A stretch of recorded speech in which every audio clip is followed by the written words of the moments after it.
ఉదయం ఏ టైంలో ప్రవీణ్ పగడాల్ గారి మరణం జరిగిందో ఇప్పటి వరకు సమగ్రమైన నివేదికలు ఏవి రాలేదు. పోలీసు వారు మనకి ఖచ్చితంగా సపోర్ట్ చేస్తామని చెప్పేసి మాట ఇచ్చారు. చాలామంది క్రైస్తవ నాయకులు ఉదయం ఇష్టపడుతున్నారు, పోరాడుతున్నారు. చాలామంది పెద్దలు వచ్చారు. సో కొంతమంది వచ్చారు, వెళ్ళిపోయిన వాళ్ళు కూడా ఉన్నారు. అందులో కూడా చాలామంది సేవకులు వచ్చారు. అయితే ఇక్కడ విషయం ఏమిటంటే క్రైస్తవ సమాజానికి ముఖ్యంగా అనుమానాస్పద మృతిగా ఎఫ్ఐఆర్ ఫైల్ చేయమని మేము కోరడం జరిగింది. నాయకులందరూ అదే కోరడం జరిగింది. అనుమానాస్పద మృతిగా ఎఫ్ఐఆర్ ఫైల్ చేశారు. ప్రవీణ్ పగడాల్ గారి రక్త సంబంధికులు ఎవరో ఒకరు వచ్చి కంప్లైంట్ ఫైల్ చేస్తే తప్ప పోస్ట్ మార్టం చెయ్యము అని పోలీసు వారు తేల్చి చెప్పేశారు. సో వాళ్ళ మిసెస్ గారు, వాళ్ళ బ్రదరు అమెరికా నుంచి బయలుదేరి వచ్చారట ఆయన. సో వాళ్ళందరూ ఇప్పుడు రాజమండ్రికి రాబోతున్నారు. వాళ్ళు వచ్చి పోస్ట్ మార్టానికి వాళ్ళు ఎఫ్ఐఆర్ ఫైల్ చేసిన తర్వాత పోస్ట్ మార్టానికి వెళ్తుంది బాడీ.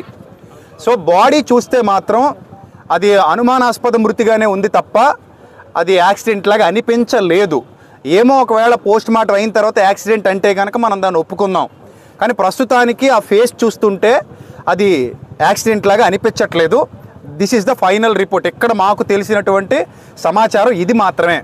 సో చాలా కష్టపడి సోదరులందరూ నిరసన వ్యక్తం చేశారు. నడి రోడ్డు మీద ఎండలో కూర్చున్నారు, చాలా కష్టపడ్డారు. పోలీసు వారికి తెలియజేశారు. అలాగే ఏబిఎన్ వారు వచ్చారు, TV9 వారు వచ్చారు, RTV వారు వచ్చారు. వాళ్ళందరికి కూడా క్రైస్తవ నాయకులందరికి గొంతు వినిపించడం జరిగింది.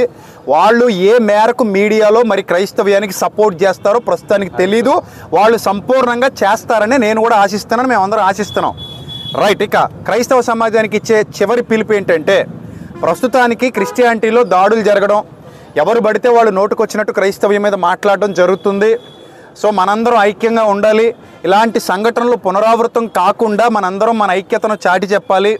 రెండో పాయింట్ ఏంటంటే ఒకవేళ ఈరోజు పొద్దున వచ్చినటువంటి న్యూస్ ఏంటంటే ఒక మతోన్మాది తన ఛానల్లో పోస్ట్ పెట్టాడట ఎవరు చంపేశారో అని. సో అతడు ఎంత దౌర్భాగ్యంగా దుర్మార్గంగా క్రైస్తవ్యం మీద అవాకులు చవాకులు పేలుతూ సినిమాలు తీస్తూ పుస్తకాలు రాస్తూ నేటికి ఎంత బాధ పెట్టాడో మనందరికీ తెలుసు. ఆ స్క్రీన్ షాట్ బయటకు వచ్చిన తర్వాత క్రైస్తవ నాయకులందరూ కలిసి దాని మీద ఎఫ్ఐఆర్ ఫైల్ చేయబోతున్నాం. ఇది పచ్చి నిజం, ఇది జరిగి తీరుతుంది. అలాగే ఇక మీదట ఎవరైనా నిర్నిమిత్తంగా మన మీద దాడులు చేసినా, నిర్నిమిత్తంగా మన మీద పోస్టులు పెట్టినా ఎవరు మౌనంగా ఉండొద్దు. దయచేసి నాయకులతో కలవండి చాలు, ఇంక మీరు ఏం చేయక్కర్లేదు.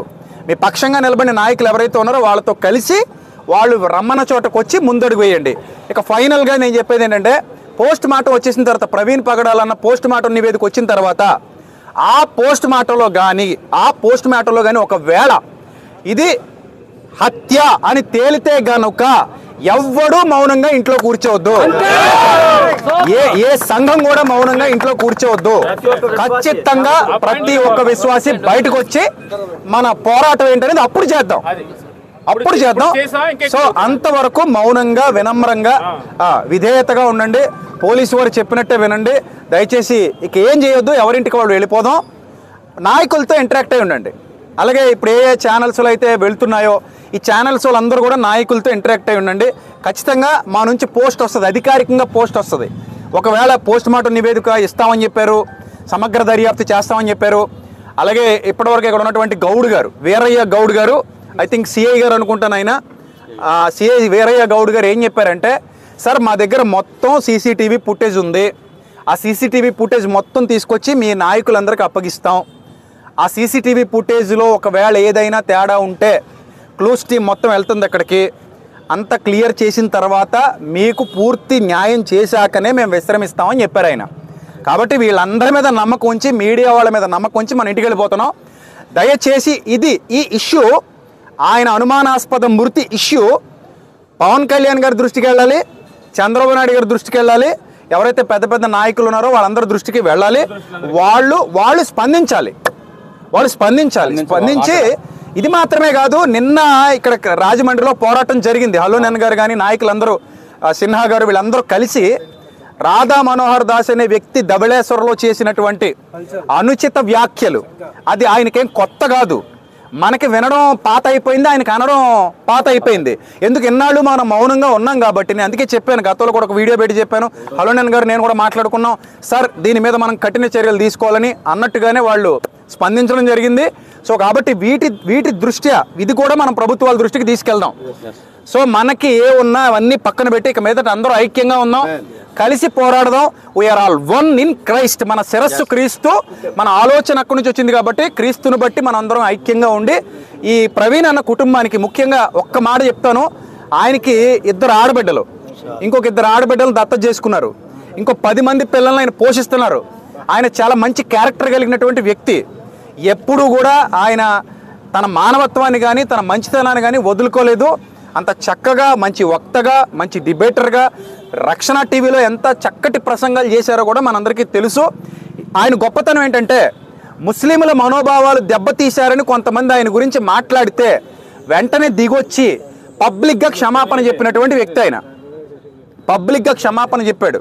సో అలాంటి మంచి వ్యక్తికి ఈరోజు ఇలా జరగడం మాత్రం చాలా దారుణం. సో గనుక క్రైస్తవ సమాజం అంతా ఆ కుటుంబం కొరకు ప్రార్థన చేయండి, వాళ్ళ ఆదరణ కొరకు ప్రార్థన చేయండి. ఇక్కడతో ఈ కార్యక్రమం పూర్తయింది.